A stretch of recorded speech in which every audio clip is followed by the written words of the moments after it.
Akhirnya, suara yang kita tunggu-tunggu itu datang juga. Bukan dari pelatih, bukan dari analis, tapi dari seorang pemain timnas Indonesia itu sendiri. Seorang anak muda, pemain lokal, pemain paling jujur yang berani berbicara apa adanya.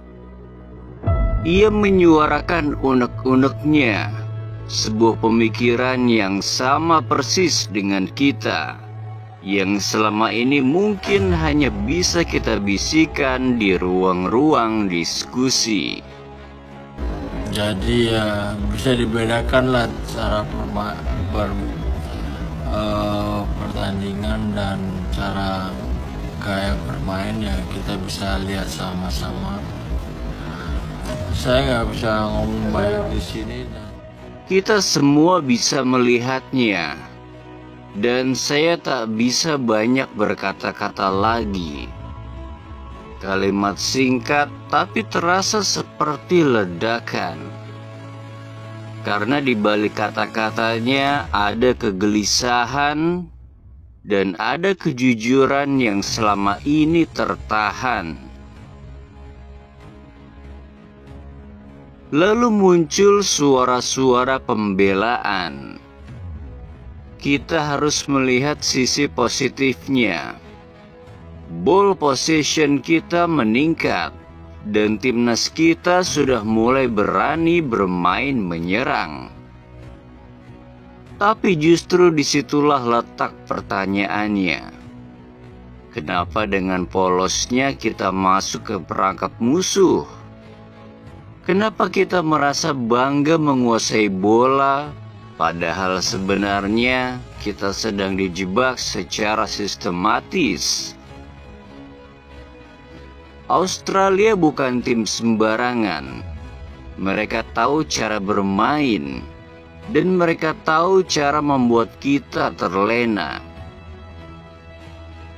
Mereka sengaja menyerahkan bola kepada kita. Mereka sengaja membuat garis pertahanan timnas menjadi tinggi. Dan begitu bola direbut, itulah momen di mana pertahanan kita benar-benar terbuka lebar, seperti gerbang tanpa penjaga. Ini bukan sekadar teori kosong. Ini bukan sekadar analisis dari pengamat. Ini adalah pengakuan langsung dari lawan, dari jantung pertahanan lini tengah mereka, Jackson Irvine. Dan pernyataannya seharusnya menjadi tamparan keras, bukan hanya untuk pemain, tapi juga untuk tim pelatih yang baru. Pemain timnas Indonesia itu sangat cepat, sehingga kami tak punya waktu untuk menguasai bola di lini tengah, ujar Irvine. Tapi yang paling menyakitkan adalah kalimat berikutnya. Begitu kami menembus gelandang bertahan mereka dan bisa keluar dari tekanan itu, kami cepat saja masuk ke dalam kotak penalti dan yakin langsung mencetak gol. Inilah kata-kata paling telak dari musuh. Ini bukan hanya kritik. Ini adalah otopsi taktik terhadap kelemahan kita sendiri. Dan sayangnya, semuanya tertuju pada satu titik yang paling rapuh di lini kita, yaitu gelandang bertahan. Dan dari semua yang ada di posisi itu, satu nama yang paling rentan dieksploitasi adalah Nathan Choaon. Ia bukan pemain buruk, tapi ketika satu celah terlalu mudah ditembus, maka seluruh struktur bisa runtuh. Kita tidak sedang menyerang Nathan secara individu. Kita sedang membicarakan kelemahan sistemik yang telah dibaca habis oleh lawan. Dan inilah kenyataan pahit yang harus kita telan, bahwa musuh telah membaca kita, menganalisis kita, dan memanfaatkan celah kita.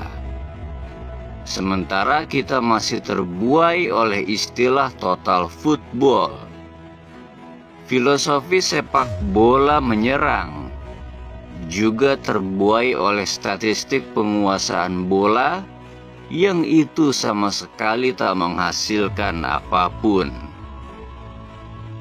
Kalau kita mengira bahwa ini adalah awal dari revolusi taktik timnas Indonesia, dari tim bertahan menjadi pasukan yang berani menyerang, maka kita keliru. Karena jauh sebelum filosofi itu didengungkan hari ini, sudah ada seorang pelatih yang lebih dulu lebih berani melakukan itu. Ya, Sintayong. Banyak yang bilang di era Sintayong, timnas Indonesia terlalu bertahan. Tapi sesungguhnya, Sintayong bukan tak mau menyerang.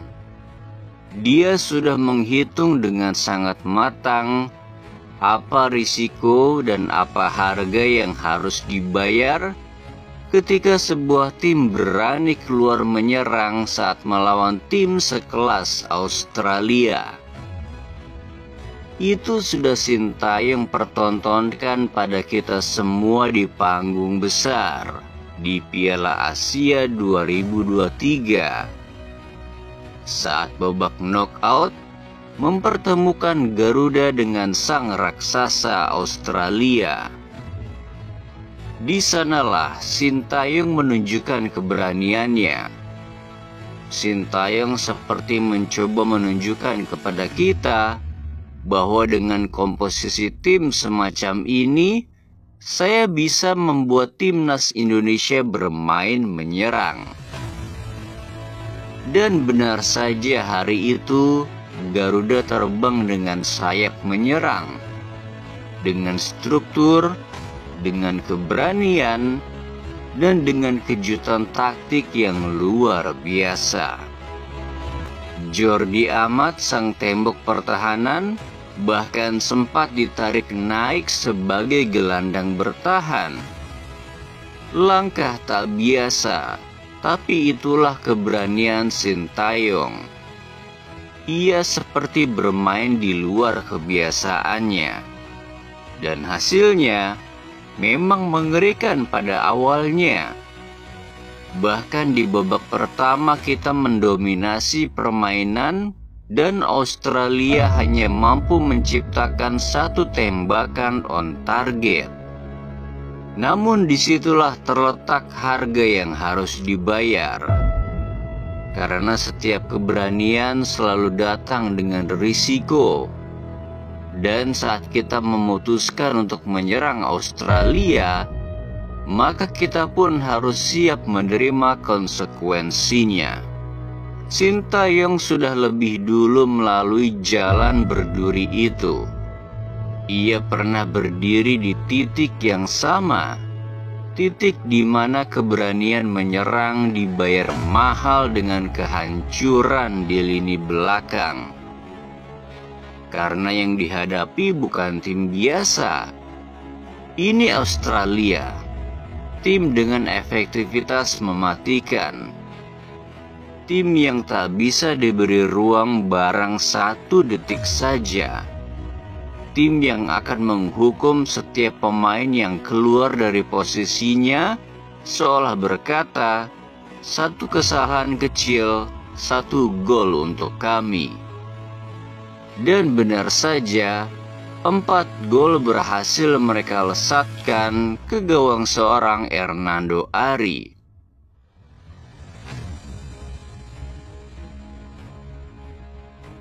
Saat itu, Sintayong belajar hal yang tak diajarkan dalam buku taktik, bahwa hasrat menyerang tanpa kalkulasi yang tepat bisa berujung malapetaka. Ia menyadari terkadang yang dibutuhkan bukan keberanian membabi buta, melainkan kerendahan hati untuk mengakui kita belum siap bermain seperti itu. Dan dari situlah Sintayong tumbuh menjadi pelatih yang lebih bijak, lebih matang, dan lebih memahami filosofi sepak bola sejati. Maka ketika momen balas dendam datang, saat Indonesia menjamu Australia di GBK dalam leg pertama kualifikasi Piala Dunia, Sintayong tak lagi terbuai dengan wacana bermain cantik atau penguasaan bola. Ia masa bodoh, tak peduli dengan statistik, tak peduli dengan komentar luar. Ia hanya tahu satu hal, yang penting adalah menjaga gawang tetap utuh. Ia membiarkan Australia memegang bola hingga 64% ball possession. Biarkan saja. Ia membiarkan mereka menekan dari segala sisi. Bahkan Australia sampai menguji kita dengan 15 tendangan sudut.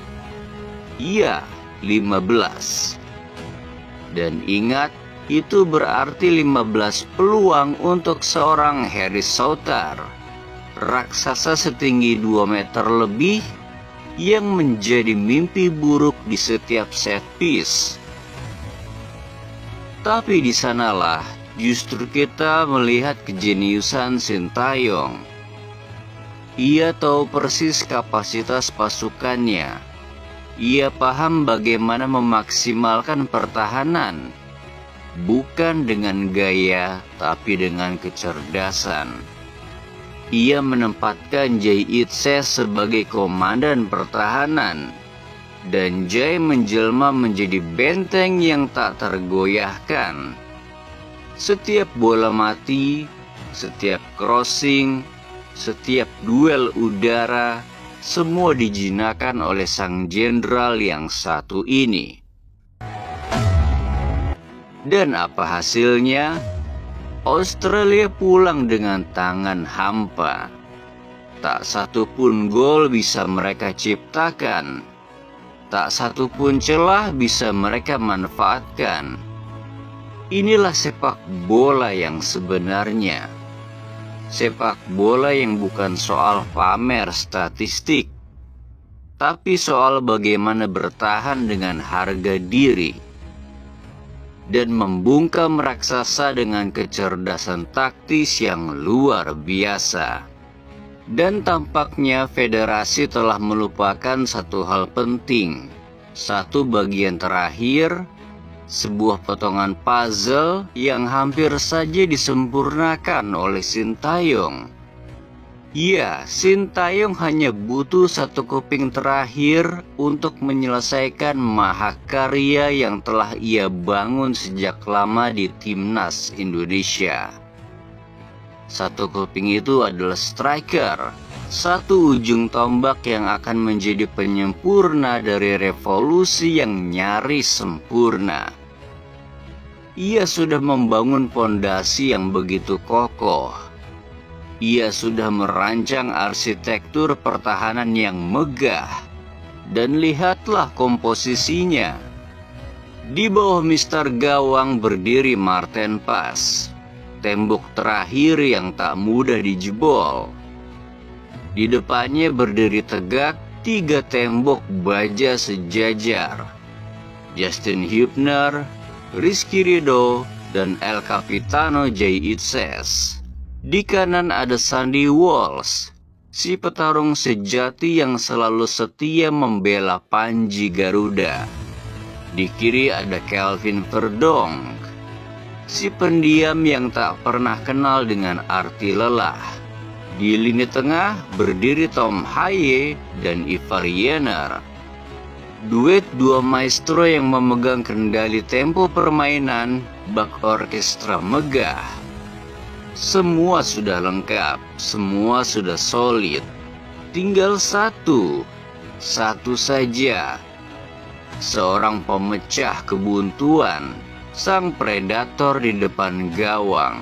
Dan ketika Ole Romani datang dan mencetak gol, Sintayong hanya bisa menyaksikan ribuan kilometer jauhnya di luar stadion dengan sorot mata kagum, dengan gestur yang tak bisa ia sembunyikan. Mungkin di lubuk hatinya ia berbisik, andai saja di eraku pemain ini sudah datang lebih awal, andai saja aku masih memegang komando. Karena ia tahu dengan puzzle yang lengkap, dengan pemain selevel Ole Romani dalam sistem yang sudah ia rancang sejak awal, timnas Indonesia bisa saja terbang lebih tinggi dari yang pernah dibayangkan. Mungkin sejarah akan berubah. Mungkin mimpi itu akan lebih cepat terwujud. Dan benar kata banyak orang, nasi sudah menjadi bubur ayam. Kita terlambat, kita kecolongan. Keping terakhir itu datang ketika sang arsitek sudah pergi. Padahal Sintayong bukan hanya pelatih. Ia adalah pemahat sejarah. Ia adalah fondasi dari semua harapan yang kini mulai tumbuh.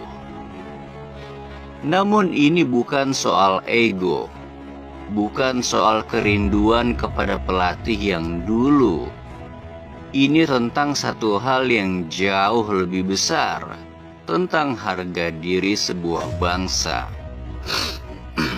Dan kini saat sorotan tertuju pada Alex Pastor, yang tampaknya menjadi satu-satunya sosok yang memberi arahan dari pinggir lapangan, kita pun bertanya dalam hati, di mana pelatih kepala? Apa yang sebenarnya terjadi di ruang komando timnas kita? Namun meski luka ini masih menganga, kami belum sepenuhnya menyerah. Kami masih menyimpan harapan. Harapan bahwa Alex Pastor akan menyalakan bara semangat yang tersisa. Karena kami para supporter memang kecewa. Kami hancur. Kini lawan sesungguhnya telah hadir. Iya, Bahrain telah tiba di Jakarta. Kami murka atas apa yang terjadi pada September lalu. Tapi satu hal yang tak pernah padam dalam hati kami tidak mau membiarkan mereka berselebrasi di tanah kami sendiri. Kami tidak ingin melihat Stadion GBK menjadi panggung perayaan mereka. Kami tidak ikhlas, kami sungguh tak rela. Biarkan kami tersenyum melihat merah putih berkibar dengan kepala tegak. Karena kami bukan sekadar supporter. Kami adalah teriakan yang tak pernah padam. Kami adalah jiwa yang terus berdetak bersama Garuda di dada seperti apapun kondisinya. Maka jika kalian bermain dengan setengah hati, ingatlah satu hal. Kalian tidak hanya mengecewakan 1-2 anak yang duduk di depan TV kecilnya. Anak-anak yang ketika bermain bola menyebut diri mereka dengan nama kalian. Ya, kalian tak hanya menghancurkan hati mereka, tetapi juga menghancurkan harapan satu bangsa. Karena bagi kami, timnas Indonesia bukan hanya sepak bola. Ini adalah simbol persatuan. Simbol bahwa di tengah segala carut-marut bangsa ini, kami masih punya sesuatu yang bisa dibanggakan. Maka tolong, jangan hianati kepercayaan kami. Kami tak minta uang, kami tak minta fasilitas. Kami hanya minta satu hal, biarkan kami bahagia. Biarkan kami menangis bukan karena kecewa, tapi karena kami bangga.